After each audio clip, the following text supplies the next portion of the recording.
Untuk kali ini kita akan membahas kisah Dato Sri Tahir, pendiri Mayapada Group.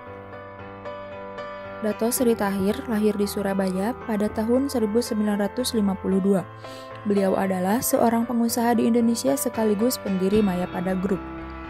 Tahir lahir di sebuah lingkungan yang rata-rata warganya tergolong tidak mampu.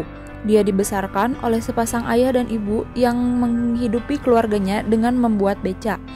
Pada tahun 1971, dia menamatkan pendidikan menengah atas di Surabaya. Ketika lulus SMA, Tahir pernah bercita-cita ingin menjadi seorang dokter. Cita-cita tersebut kandas pada waktu ayahnya menderita sakit keras hingga tidak sanggup membiayai keluarga.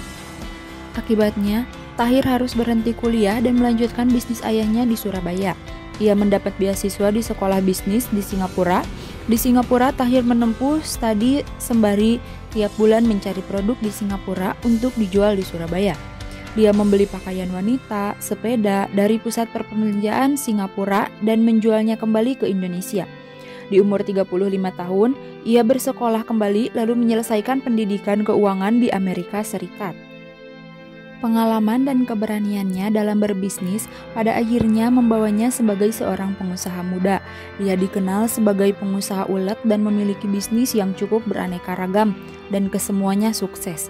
Dari garmen, lambat laun Tahir mulai berani memasuki bidang bisnis lain dan dia memasuki bidang keuangan. Diawali dari Mayapada Group yang didirikannya pada tahun 1986. Pada saat tahun 1990, Bank Mayapada lahir menjadi salah satu bisnis andalannya.